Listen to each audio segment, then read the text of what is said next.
everyone, and welcome to Alzheimer's Speaks Radio. I'm your host, Lori LeBay, and I'm so excited that you're joining us today.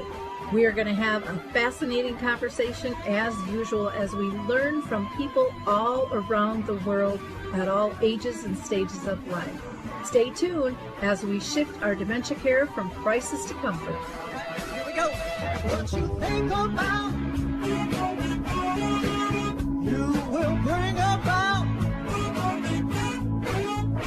dementia change. We will. Hi, everyone, and welcome to Alzheimer's Speaks. Today we are going to be talking about transforming dementia in Malaysia, and we have the honor to have Dr. Cecilia Chan with us. But before I introduce you to her, I'm going to give a couple of shout outs and reminders. One is Lorenzo's House is going to be doing their youth summit in June. It's the 14th to the 15th, and you can register for that by going to lorenzoshouse.org. Also, if you are struggling with sundowning for yourself or for a loved one or someone who hires you to come in and care, check out Twiddles. You can find them at the number 4 twiddles.com. They have some great sensory aids that can really help with that. They also have a product called Adapt-A-Wrap, which is wonderful for people who have a hard time with mobility, or maybe you have someone who's fidgeting, who undresses. Everything kind of locks in the back, but yet it's comfortable material, and it just reduces that stress sometimes that can occur when dressing. I would also like to recommend that you check out Alzheimer's Speaks, free educational resources where you can also access Dementia Map. Lots of different things there. Won't go into that now. I'll just let you go ahead and explore. So let's go ahead and introduce you to Dr. Chan. Well, Dr. Chan, I am so excited to have you on the show. I just find it absolutely fascinating to find out how other parts of the world are dealing, with this disease called Alzheimer's and Lewy body, in the category of dementia. Overall, I just find it fascinating because there are so many places where there's just no support, some that have a lot of support but still need a lot of work. And so I can't wait to hear what you have to tell us today. But first, if you don't mind, would you please tell our audience a little bit about you? Hi, Lori. Thanks for having me here. I'm so thrilled to be here in this platform. I'm Cecilia, and I have been in the eldercare industry in Malaysia for the past 20 over years. And along my journey, I decided to focus on dementia care. And that happened especially during the pandemic when Malaysia experienced the lockdown for about 2 years. And since then, my career focus has switched into dementia purely. Okay, great. And I always ask my guests if they've been personally touched by dementia in their own family or circle of friends. Oh, yes, definitely. Personally, I have the experience of caring for my grandmother when it was at the later stage of her life, and she has experienced it. She wasn't diagnosed, and I was pretty young then, but I'm pretty sure it was a type of dementia. And I'm glad that I had the opportunity to be with her and support her, and I have really very rich and pleasant experiences being with her during her last phase of her life before she passing on. But what was the most poignant part that inspired me was my experience with a really good friend, and he was in his early 80s, and when he retired as an educator, as a teacher, he went into his passion, to embrace his passion, which was dancing. and he really, really loved dancing. And he was the one who started, I'm sure you've heard of line dancing. So Yeah. in this, yeah, so in this part of Malaysia, in Ipoh, it's a small little town in Ipoh, where he actually introduced line dancing, and he was the one who trained the instructors, you know. So that was his passion. So one day he was diagnosed to have Alzheimer's type of dementia, and the next day he stopped dancing, and he stopped all his classes, and he closed down all his studios. And I was very curious, and I called him and I visited him and I said, why would you do that? You were dancing happily yesterday and then you got your diagnosis and today you stopped. And I was wondering if he was afraid that he would fall and trip or hurt himself. And that was my first thought. And his answer really made me think really hard about us. He said, Cecilia, I want to stop dancing because I am afraid that I will not be able to dance the way people expect me to. And that really shattered me to pieces. And I thought, wow, I mean, we are so powerful as a society, you know, and that was what triggered me to then really reflect on the dementia care in Malaysia and see what I can do to make little changes so that we can make the people living with dementia in Malaysia, their lives a little bit better, and also their family. And I think we are in it together. And that's where my journey really started. Wow. And the stigmas are so powerful out there of what are people going to think and how are they going to treat me? And I don't want to disappoint or embarrass. And how sad, like you said, he was fine one day, heard some words the next day of a diagnosis, and his life just totally changed. And like he didn't feel like he could anymore. And again, I think so often people with dementia are told of all the things that they can't do instead of encouraged, instead of us encouraging them in terms of what they still can do. And what's so sad is with the music, that's usually one of the very last things to go. And something that you love and have so much passion in is, again, one of the last things to go. But he didn't know that. Yeah. So, well, I'm glad you stepped into this space because I think we need busy bees all over, kind of raising awareness and saying this has to stop. We can do better, and we have to do better, as a society. So, thank you for doing that. So, in your work, I know your goal is to transform dementia. How do you even go about doing that? I would imagine maybe we should start with telling us what is it like for the average person living in Malaysia with dementia? What kind of support do they get? What happens when they hear those words at the doctor? Is there any support given to them? I know here in the US, there really isn't. They get a pill, they get another appointment, and they're told to get their affairs in order and chop, chop, get out of the way, next patient. That's kind of how it goes here. There really isn't much for support that they get. Yeah, and that's exactly what's happening in Malaysia. But I think we have even less resources and support. It's a very scary place in Malaysia, and coupled with the stigma, we it's dementia is actually looked from a very biomedical lens. We have a very medical model of treating dementia. So when we do that, we only focus on the loss. We focus on the disability. We focus on the disease and what the person cannot do anymore. And I can see families struggling, persons who may experience some changes, also, feel that it's very scary. And because of that, people are very reluctant to see the medical community, to get themselves checked out, to find out what's happening to them, to even get a diagnosis.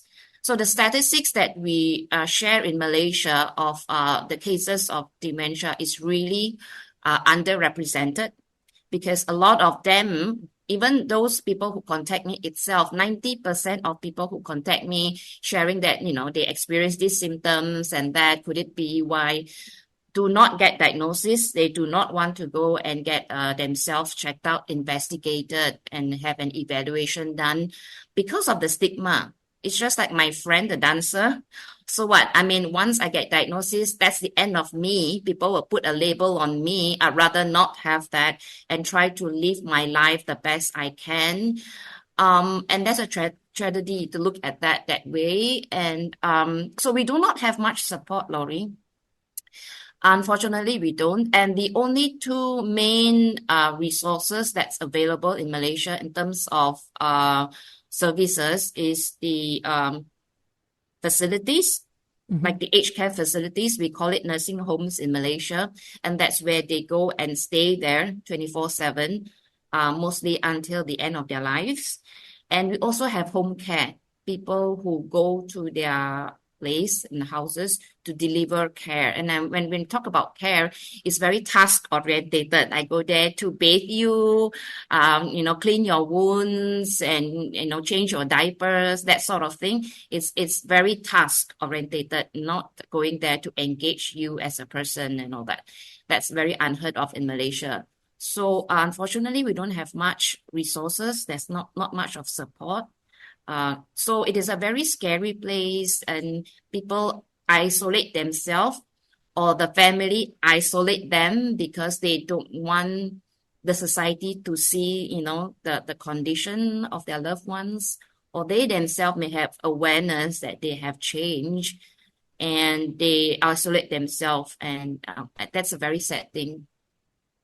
It's very sad. And, the doctors, so often say, well, why don't they come in and get diagnosed? Well, why don't you offer more support? Why don't you see that that's a critical aspect to go in and be told, basically, you have a deadly disease and we can't help you? I mean, nobody wants to hear that. And nobody wants, like you said, the stigmas and the lack of education. I still think here in the US, our doctors lack a ton of education regarding this disease. And I get they have to cover a lot of things, but we need to get more education to our doctors. And it sounds like we're further ahead than you guys are, but it's still, we're still not doing a good job. Over here a couple of years ago, they did a study and it showed that 50% of the people who had a diagnosis, the doctors weren't even telling them because they don't know what to do for them. So they put it in the chart, but they don't actually tell the family. Well, what good is that whole process? One of the things I'm excited to see happening and seeing more conversation going on is social prescribing, where it keeps people living purposeful. It keeps them in the community. It helps them with their hobbies and staying connected in that emotional relationship that's so critical to any of us being healthy, period, no matter who we are. And I think that has been overlooked so badly in so many countries. And I think it's very powerful to just even be with people, even if there's not a cure, but to be with people in a similar situation that understand your circumstances. At least it takes that loneliness factor away of I'm dealing with this all by myself and nobody else understands. You have those people that do understand. Even if they can't fix it, they can still support one another. And to me, that's absolutely critical. How did the families adjust to this? You said, the person typically doesn't get diagnosed, but let's say for those that are family members that are seeing, some changes, do they approach their loved one about that? Do they kind of sneak them into the doctor and hope the doctor will pick up on it? Or does everybody just kind of ignore it because it doesn't seem like there's help out there? So why bother? Well, there are different types of family members. Mhm. Some of them do see the changes and do get a get evaluation done and get a diagnosis. But then once they get the diagnosis, it boils down to what are we going to do about it? And most of us, because of the stigma and the negative stereotype, would want to keep the person away from the society as much as possible because it is what are we going to do about it if she behaves in a way that people will not accept and people will question. So it's a lot of to do with, I mean, society's values and our culture and the way we treat people who are different than us. And I think it boils down to a lot of that because very rarely do I see people who have been diagnosed, been brought back to the society, been brought back to the faith communities. For example, people don't do that anymore. So recently, for example, last week I had a person who was brought to me, and she has Lewy body type of dementia and also Parkinson's, and she was on a wheelchair, refused to eat, refused to talk, and she just want to stay in bed the whole day.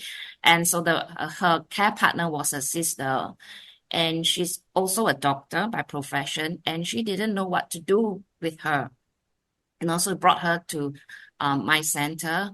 And when I got her background, I understood. I learned that she was very religious. She is still very religious. She is a Catholic and she was a church leader, and she led a lot of activities in the church, and that has been her passion, and that's how she has identified herself. So when I saw her and I tried to engage with her, she didn't seem to um, acknowledge my presence.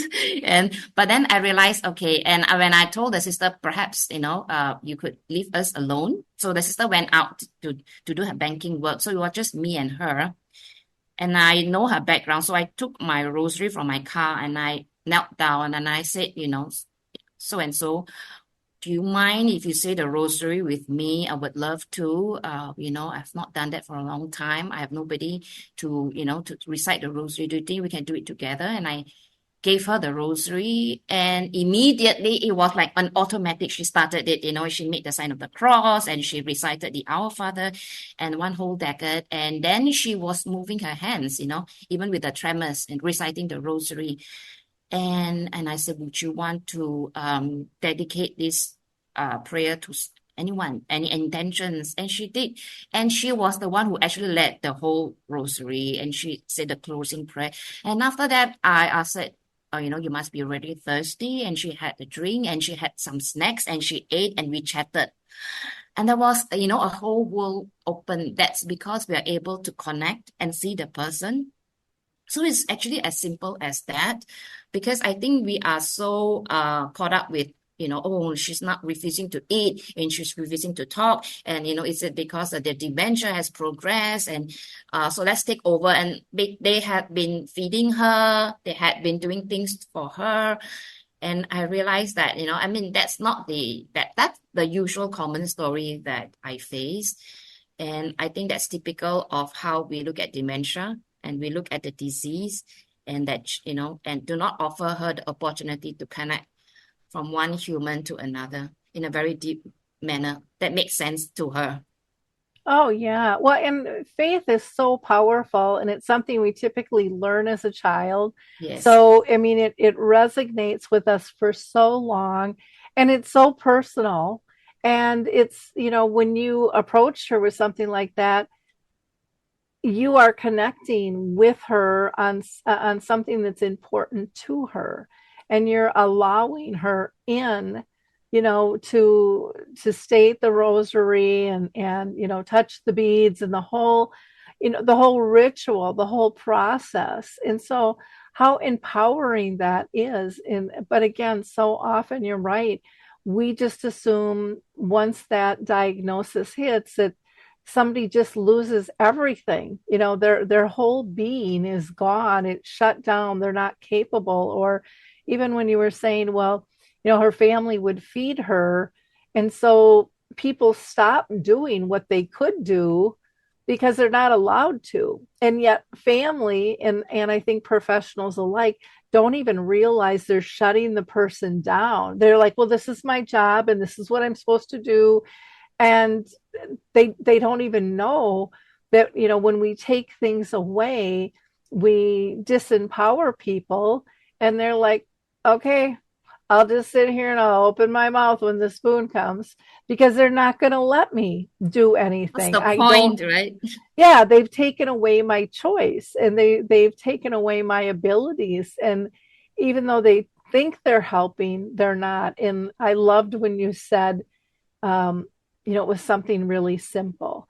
I think so often our organizations, our government, our society tell us things are so complicated, and they're really not. I think so much of what is wrong in the world could be fixed by better interpersonal communications, by really addressing the person in front of us, even if we're miles and miles apart, but we don't seem to have those solid conversations where we do it in an inviting way, so that people will speak up and say what their needs are, what their likes, what their dislikes are. We judge so often, and I think there's this kind of power level, that, well, I'm your caretaker now, I'm your caregiver now, I know better than you do,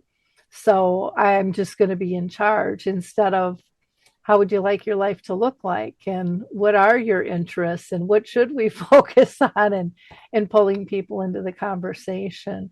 And that's what I see anyways, much of the time. And again, I don't think people even do it purposely. I think they really think that's the best way to care, because I know for myself, my mom had dementia for 30 years. Nobody trained me on what to do or how to do it. And so you just want the best care for them. And I think sometimes we think as care partners that we know better, or we can do it faster so we can get all the other stuff done that we have to do. Sometimes that comes into play too. Um, do you see much with people both diagnosed and family members going through, depression with this disease, and the whole disconnect of their relationships? Oh yes, it happens very, very often, more often than I wish it is. Um, I mean, there are so many components to it. There is this stigma, stereotype, misunderstanding, absence of resources. I think that it compounds the issue.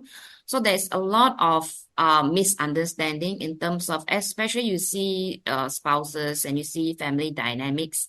Some of them accuse that, people who are living with dementia being purposely, behaving in such a manner just to irritate them, or they are being stubborn on purpose.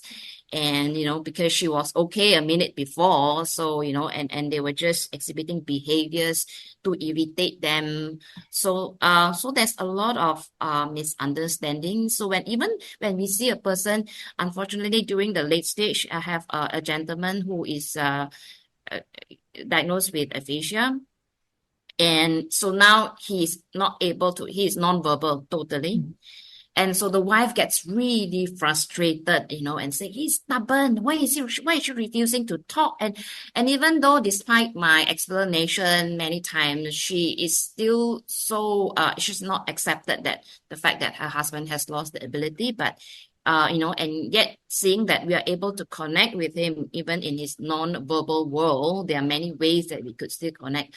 It is very difficult for them to accept because it's something not common. It's not common in our culture, and it's something that we don't talk about. And to them, it's shameful, to have your spouse who was once upon a time very powerful figure, respected by the community, and now he's not able to even articulate a word.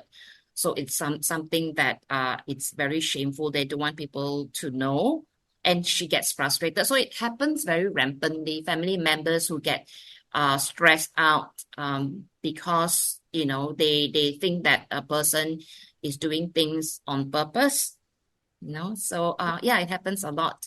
There's a lot of Yeah. depression, anxiety, anger, and off late, there was a case of abuse that was highlighted in the media recently. I think that was about last week, and I wrote about it. And this happened in a facility, and somebody actually recorded it, on their handphone and put it on their social media of a worker in a facility who was physically abusing one of the residents.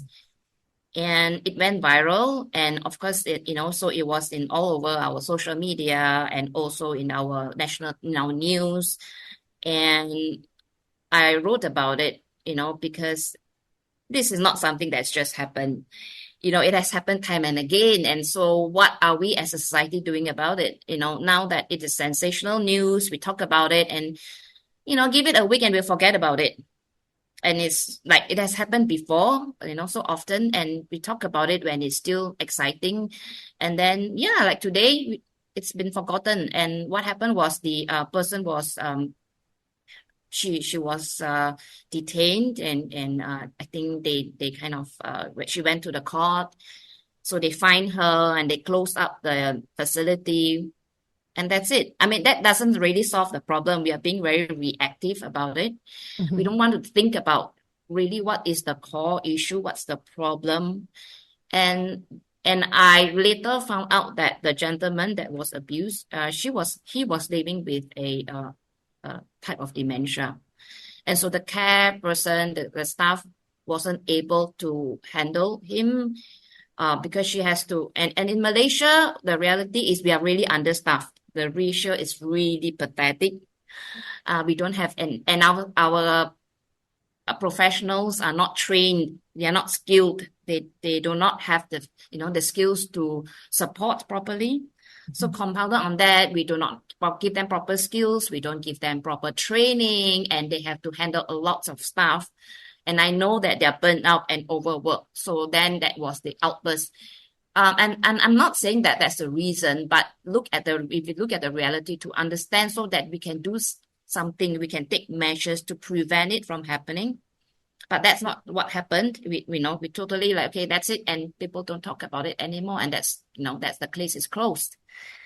And I'm sure that there's just one case, but for this particular case, there's so many cases happen all over Malaysia behind closed doors, not only in facilities, but also in their own homes, because they just cannot cope and there are no resources available, and they're doing the best they can. And if we don't address this, it is going to be a perpetual issue. Yeah, I know. I was going to mention with homes, when people see something like that on TV, then they pull back even more of trying to get help because they don't trust that they're going to get good service. And then it all goes back on their shoulders again, and they get burnt out and they get fried and they don't have any relief, because a lot of times with families, then they're doing it 24/7. So there's not even a shift change. And I know also, here people have to pay for their, if they're going to get home health care to come in, and not everybody can afford that. Is that something that your government covers, or is that a personal expense? Yeah, it's the same. We have to fork out money for that. It's not available in our system. Yep. And that gets really pricey. And again, if the people aren't trained, or it's different people all the time, you're kind of like reinventing the wheel, trying to get them on board of what your person needs and wants at certain times. And yeah, it's just such a battle, and it's so sad to see that we're allowing as a society this abuse to happen, when a lot of it is preventable if we would put the support pillars in place to educate and to have different services available for people to help them through the process. It's it just breaks my heart every time I see one of those stories, every single time. And you know that for every one that's exposed, there's many more that aren't, that aren't being exposed and aren't being talked about. And I know our communities don't like to look at it in that light, but that's the truth. On the other hand, there's a lot of people that are getting good care, and we don't really hear about that or how they're doing that either with that. So you don't have like it's specific memory care or assisted living. It's kind of you live in your home or you go to a nursing home. We do have, but it's very few. They call themselves and they claim to be dementia facility. But then, Laurie, again, when you explore a bit more to understand what do they mean, what's their understanding of dementia care, it's just their idea is just to keep you safe, so we lock you up in a facility and Mm-hmm. so that you don't wander about and hurt yourself. That's it. So that's the opposite of what I'm trying. I mean, we are trying to do. So we have cases, family members who are in such facility, and it's very pricey. Mm-hmm. In Malaysia, it's very pricey because it's very rare.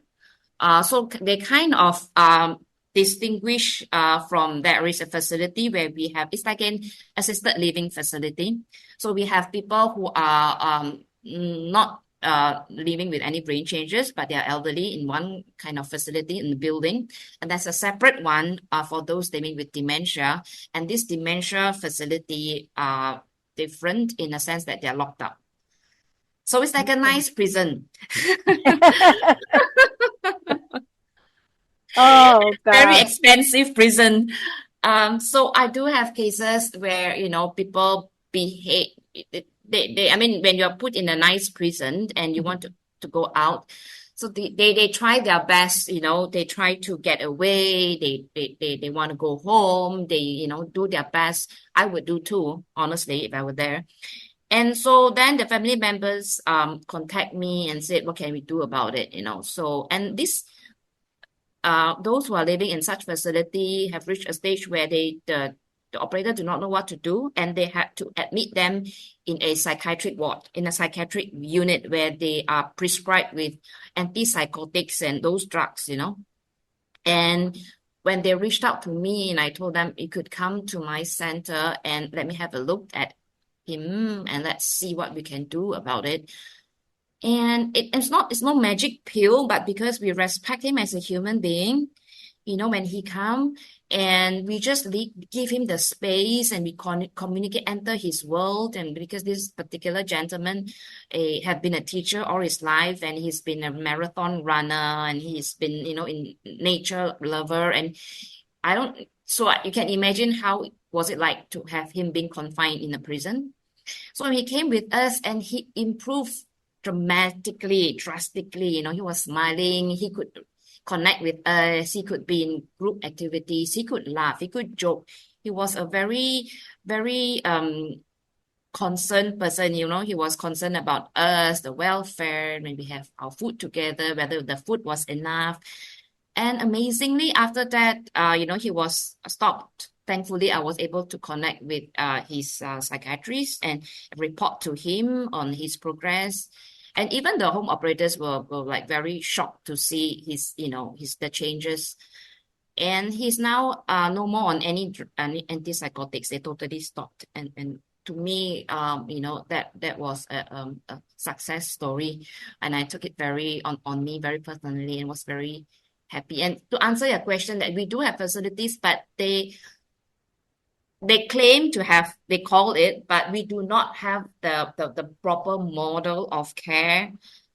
We do not have the proper training of staff to support. So we do have, and memory care is something that we don't use the term in Malaysia. Mm-hmm. So we do have memory cafes, Mm-hmm. but then it is like sprouted in little corners here and there. And again, we do not have proper training, no proper models that we refer to. So it's not that's where we are, you know. So yeah, it's very sad. Now, you said you don't use the term memory care. What term do they use then? So we don't we have memory cafes, but it's Hmm. like just a 2 hour thing, maybe twice a month, you know, Okay. in different areas. And yet that is also very rare, you know. I think we have less than 10 in the whole of Malaysia, less than 10. Okay. Wow. Yeah. Yeah. So the facilities we have are pretty general. You know, we have nursing home facilities and we have one or two very established one that they have like special dementia unit. So Hmm. we don't use that term at all, memory care in Malaysia. Okay. So special dementia. Okay. Yeah, it is interesting to see how everybody terms things and spins things, and it just to me it just gets down to that basic human need of communicating and respecting that somebody is in a room with you, you know.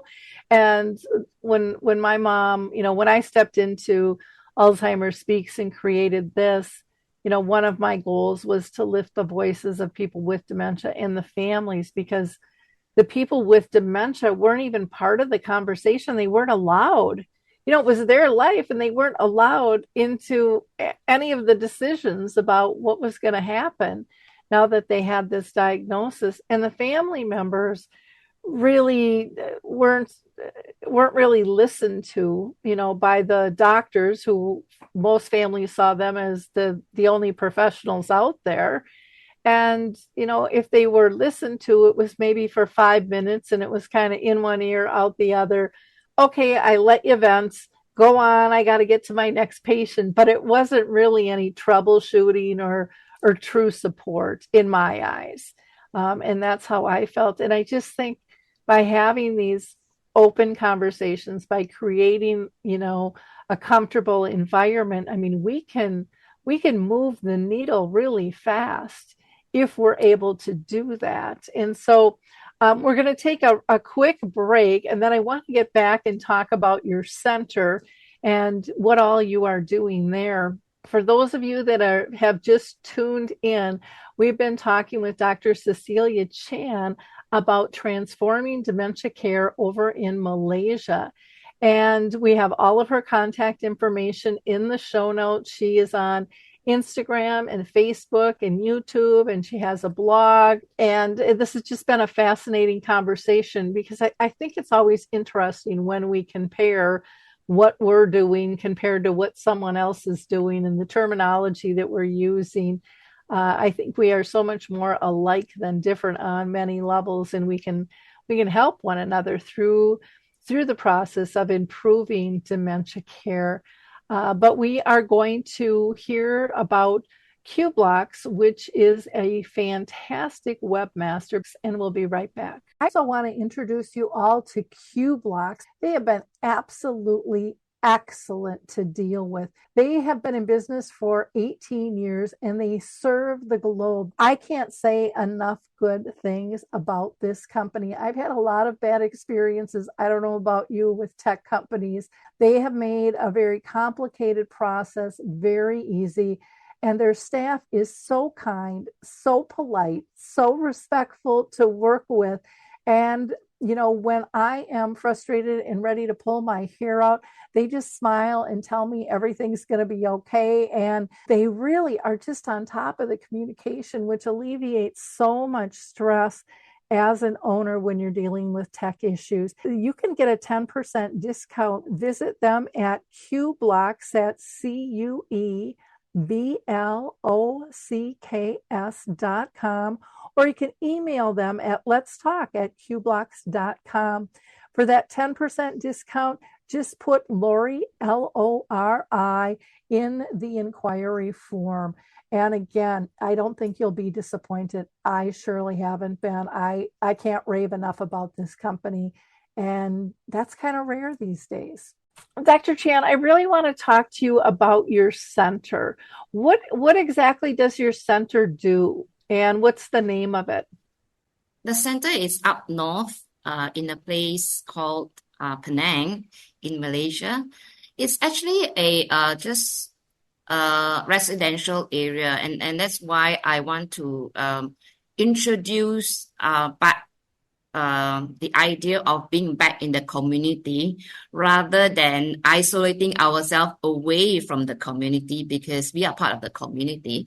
So we have a place, a house that is in a residential area in a corner lot. And so I think that the way to start it is to transform the local community, and which is around my area. It is called Bagan. It's called Bagan, residential area. And this is where I try to normalize that, people in the community are very diverse, very varied, from all ages, from different generations, different backgrounds, and different cognitive abilities as well, So this center is a one-stop center. It is a daycare where people come in the morning and they will leave in the evening. And we are also very flexible. People could come for a couple of hours. They could come for half a day. They could come for one full day. They could come daily. It's really up to the family, the person, So this is a place where we provide person-centered. I know this word has been used and without any meaning now, but I would still want to use that word, because when you look at the person and we connect to the person, everything changes, So if I were to live with dementia, my experience would be very different compared to yours, Laurie, if you were to have diagnosed with dementia. And that's because I'm very different than yours. My background, my conditioning, my lifestyle, my life history is very different compared to yours.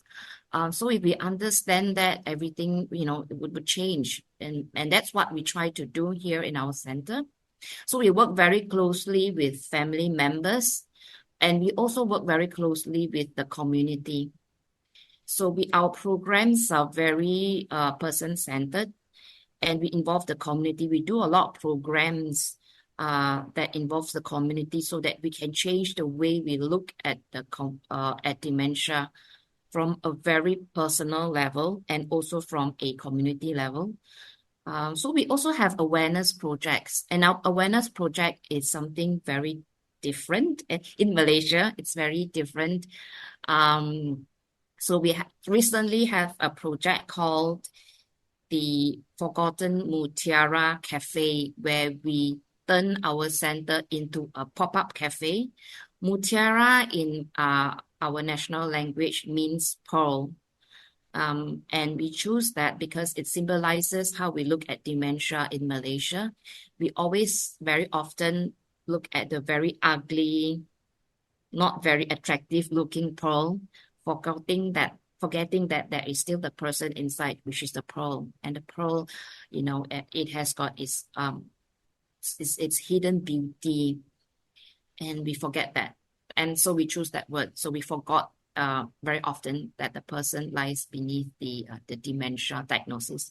So we transform that into a cafe, and it is run by our persons living with dementia, staff, and also volunteers. So we made our delicacy, our local delicacy. We made our cakes and sweets and stuff. And we also prepared our home brewed coffee and tea.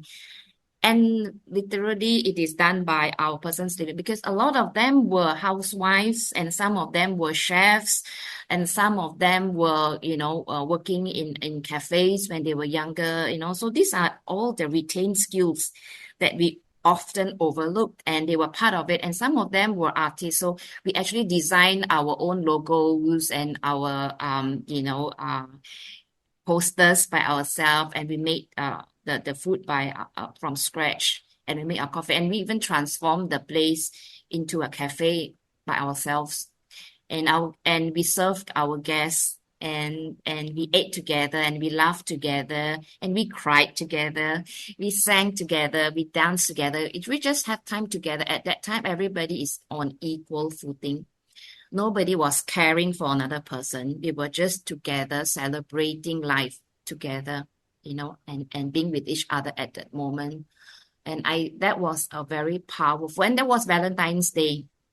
We were celebrating love, and that was one of such projects that besides running a daycare, we also want to provide opportunity for others to experience how does it feel like being in an all-inclusive society where everybody is accepted the way they are, and we celebrate their presence, celebrate their diversity. So that's in a nutshell what we do, Laurie. I love when you said, we weren't taking care of anybody. I mean, we were just being in community together. And, when we started our memory cafe here, we were going to do a structured thing. We were going to do education. We were going to have our social time, we had it all planned out. We had the room all set up. And what we found was people wanted to come early and they wanted to help set up the room. They wanted to help get the name tags. They wanted to help meet and greet others as they came. And so we stopped doing all that stuff because we realized we were taking away their purpose. And that's what you do when you get together with friends. And so what an honor it is for them to feel that this is, this is friendships, and this is peers, and this is what's pulling them together. And, we really broke away from a medical model that I didn't even see was really kind of a medical model, even if it wasn't, giving them pills. It was still this structured, you got to go from A to B to C, and this is the way you have to do it, instead of just letting it be fluid and doing what the group needs. I know you had mentioned that you use the word person-centered, which for me, it gets the hair on the back of my neck up every time I hear it, for the same reason you said. It's it's overused and under-delivered, but your staff get it. The people you work with get what that really means. And I have switched to using relationship-based, because the person-centered, I think here in the US, is just, everybody says it because they know that's the standard they're supposed to meet, but they don't know how to meet the standard. No one put those things together.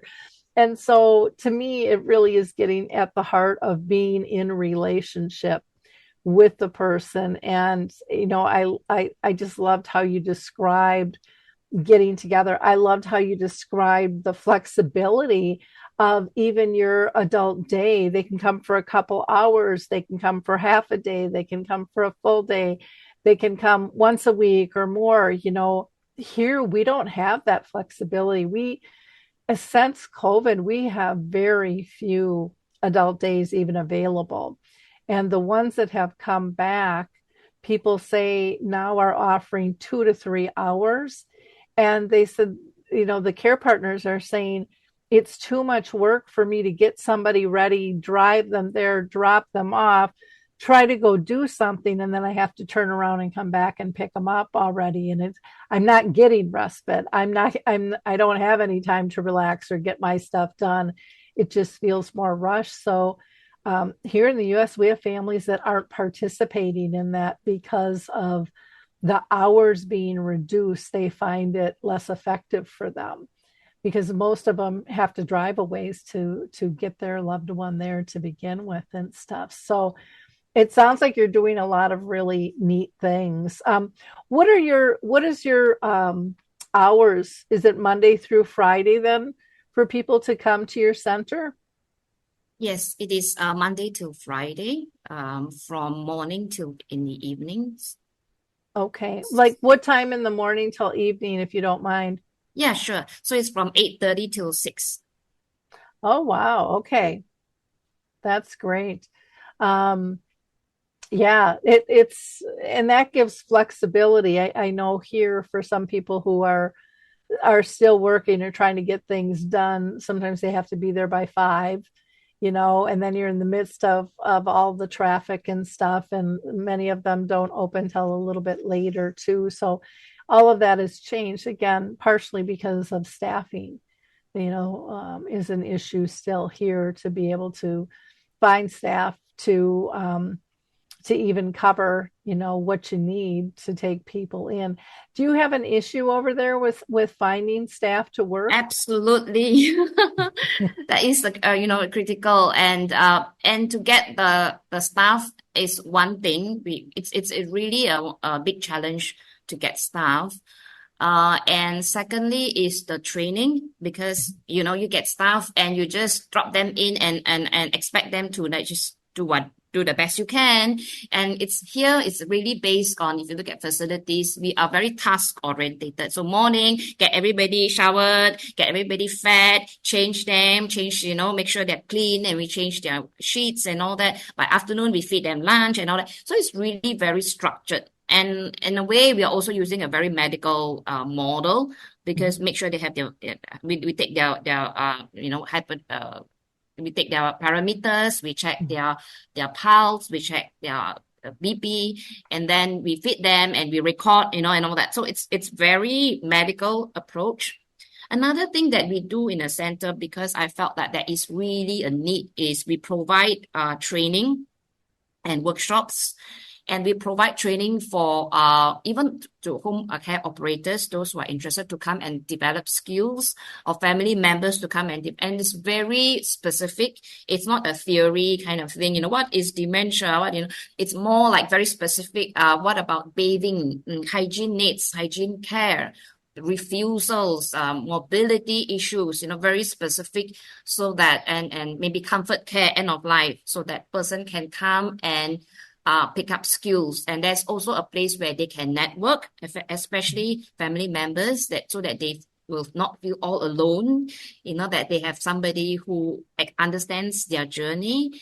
And it's also a place where we provide support for caregivers, especially, in Malaysia, there's a lot of burnout because there's not much support system available. So we do have, when they come and they can chill, relax, they would have yoga session, meditation, qigong, whatever we could do to support them, so that they can have a way to deal with their stress in a positive way. So in addition to that, we also have other services that we provide for free. Oh, that's fantastic. And that is such a need. If there were like two challenges, two things that you could fix and change, what would they be that you'd want to overcome?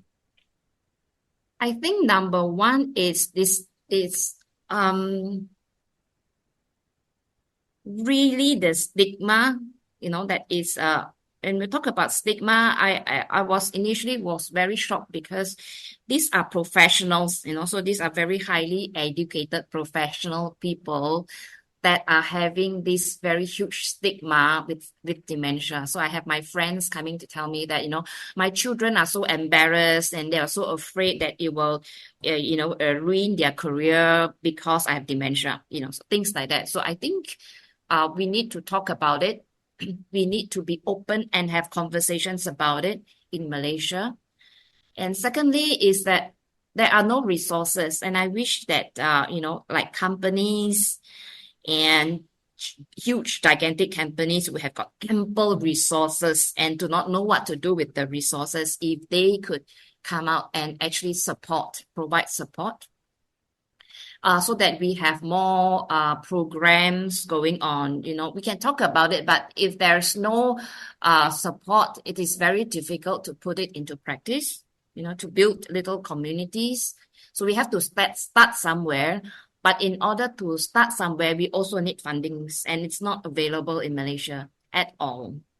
Yeah, I have found, I found that here too. And I'm not a big bureaucracy girl, so I don't really like getting involved with our government, because I just think it's a tangled web in terms of, sometimes tying your hands on what you can and can't do with that money, instead of actually being fluid to meet the needs, and actually talk with the people and give them the support that they want, not just what we think they need, but actually what they're calling out for.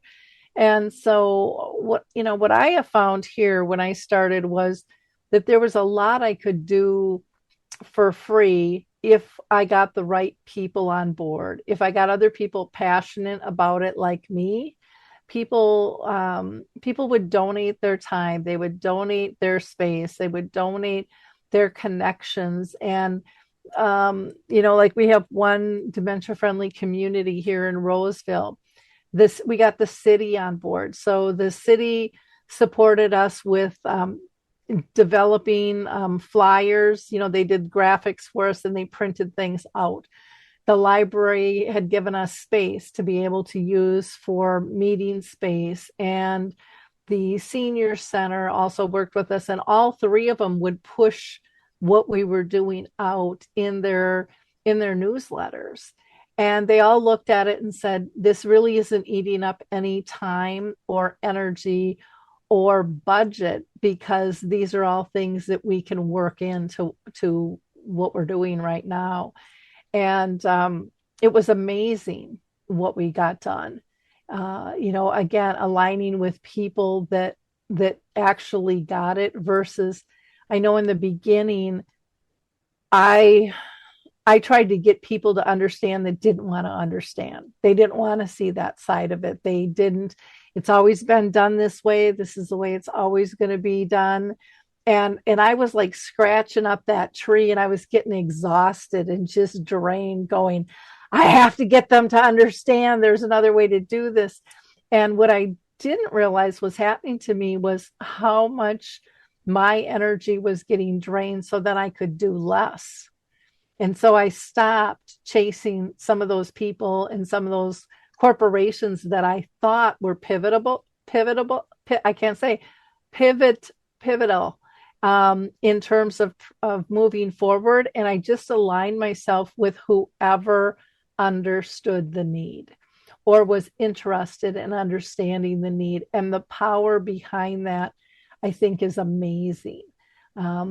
And again, it's amazing how much people will do to make a change. And that could be family members, that could be business professionals. It could come in all different aspects. But that's just something that worked for me, and made the conversation easier, because so many people, if you can get to have the conversation, have been touched by this disease, and they want to help, and they see the same needs you are. But I think so many of us think, who am I? I'm just a son or a daughter. What can I do? Well, we can do a lot when we work together. We can get an awful lot done that sometimes our government and our large organizations can't do, because they have to go through too many approvals. And we can just start, and we can pivot when it doesn't work, and we can adjust to it. And I think our philosophies, when you're at the kind of grassroots level, you're not going out to be perfect and to perfect something. You're going out to serve and meet a need. And we all know that those needs change and they're fluid. And so it doesn't have to be black and white. It's going to work. It's not going to work. I've always had the attitude of, let's just start. Let's just try to, make some progress and improve.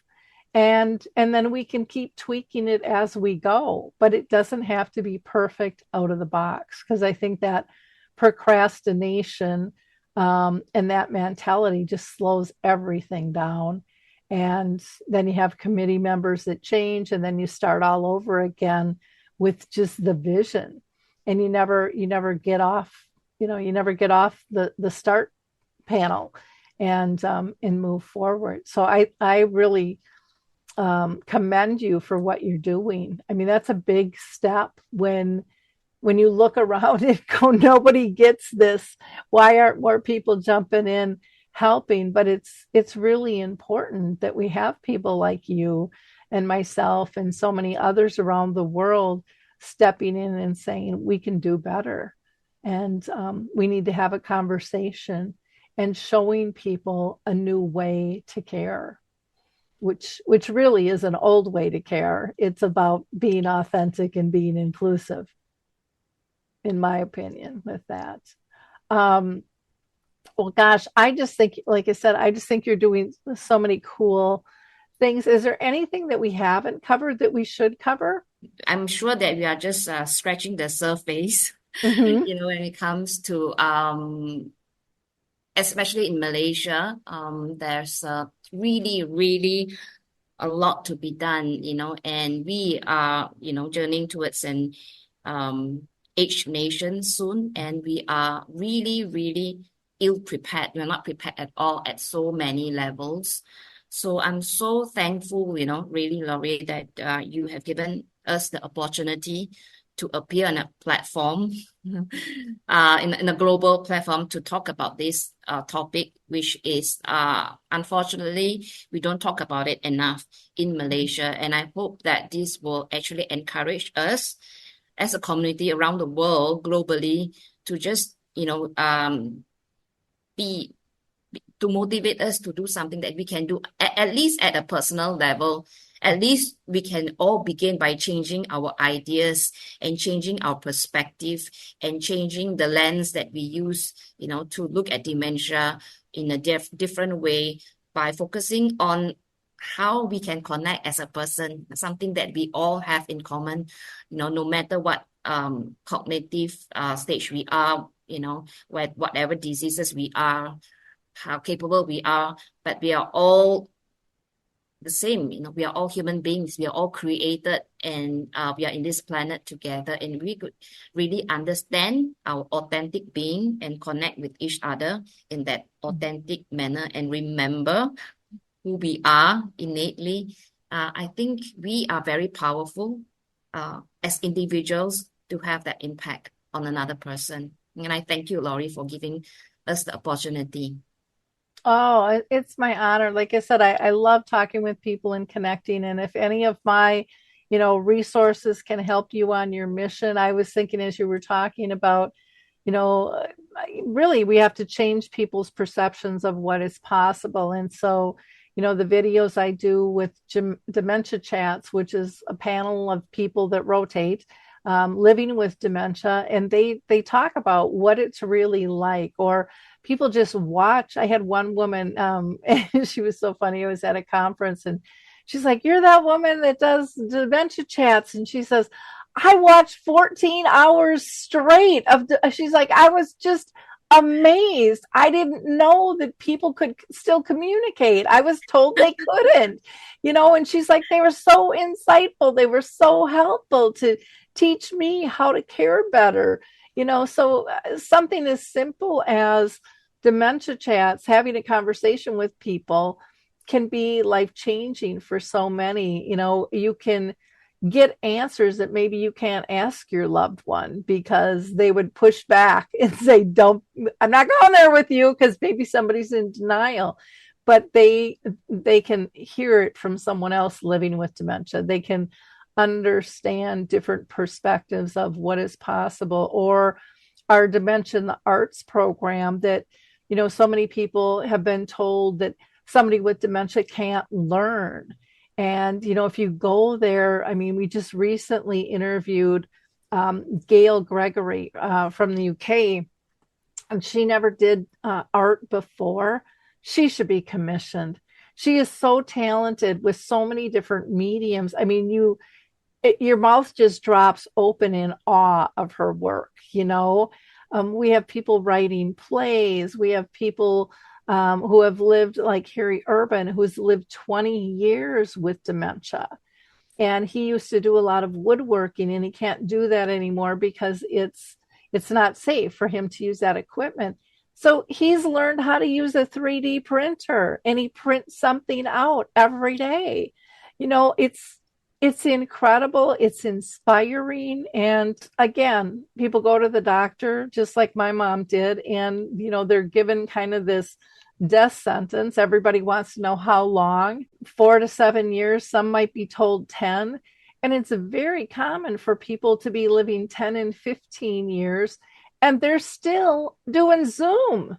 They're still able to communicate. So if we can change that perception alone, and if we can connect people, even if it can't be in our community, to gather on Zoom, if we can set them up with that, where they can talk and interact with other people with dementia. Like, I don't know if you're familiar with Dementia Action Alliance, and you can go to the website. It's daanow.org. They're incredible. They have their own radio show that they do. They color and do artwork together. They send each other cards when somebody's sick or has a birthday. I mean, there's speakers at conferences. There's so much possibility that people are overlooking. They think dementia, end stage, and there's so much in between. None of us want to be looked at as a disease, and neither does somebody with a dementia. So I guess in parting, I would say to our audience, how would you like it if you were looked at as having just cancer, heart disease, dementia, and your personality no longer mattered, your ability no longer mattered, and everything was blamed on your disease? That's how they feel. That's how we make them feel.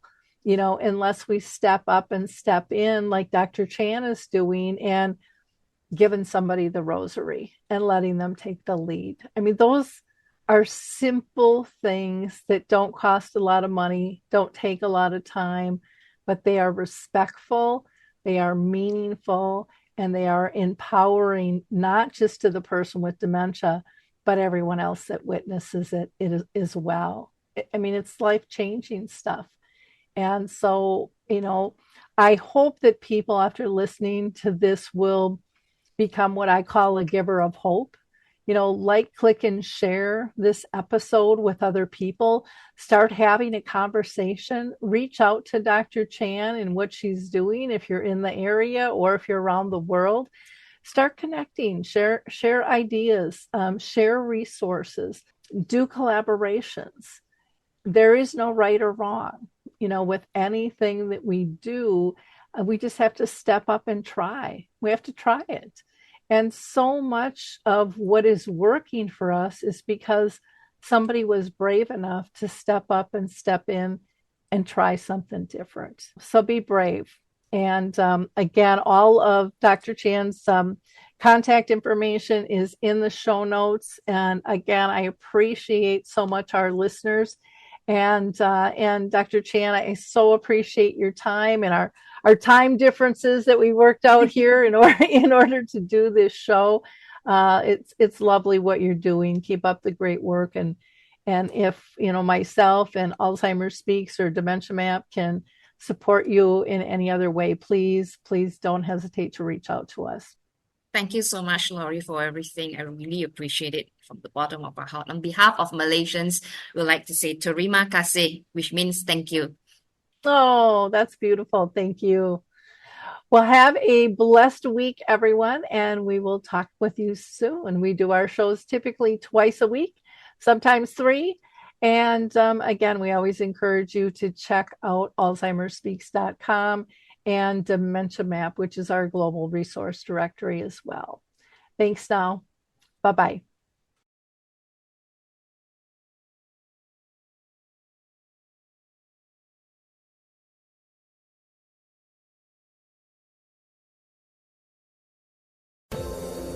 Hi, everyone. This is Meredith from the Senior Fitness with Meredith podcast, where I discuss all things for seniors, from fitness, your health and wellness journeys, how to be all over strong and beyond.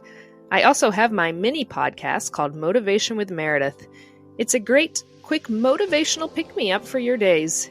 Join me, listen now, search for Senior Fitness with Meredith on your favorite podcast platform.